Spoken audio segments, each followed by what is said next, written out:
అబ్బో, ఆ పర్వతం ఎంత ఎత్తుందో కదా. అక్కడ్నుంచి లోకం ఎలా ఉంటుందో నేను చూడాలి.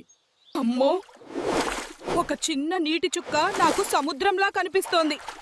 కానీ నేను భయపడను, మెల్లగా వెళ్తాను. అందరూ అన్నట్టే నేను చాలా చిన్నవాడినా? ఈ పర్వతం ఎక్కడం నా వల్ల కాదా? లేదు. ఆ చిన్న చీమలే అంత బరువు మోస్తున్నప్పుడు నేను ఈ పర్వతాన్ని ఎందుకెక్కలేను? మళ్ళీ ప్రయత్నిస్తాను.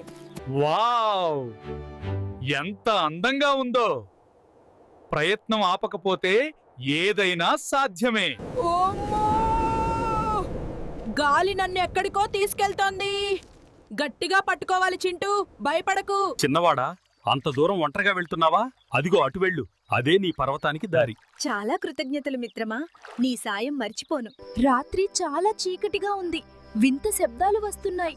కానీ రేపు ఉదయాన్నే నేను నా గమ్యాన్ని చేరుకోవాలి. ఈ వలలో చిక్కుకుంటే ఇక అంతే. ఆలోచించు చింటూ, ఏదైనా దారి వెతకాలి. దొరికింది.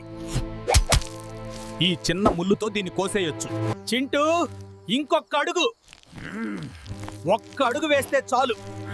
నేను చెయ్యగలను. నేను చేస్తా.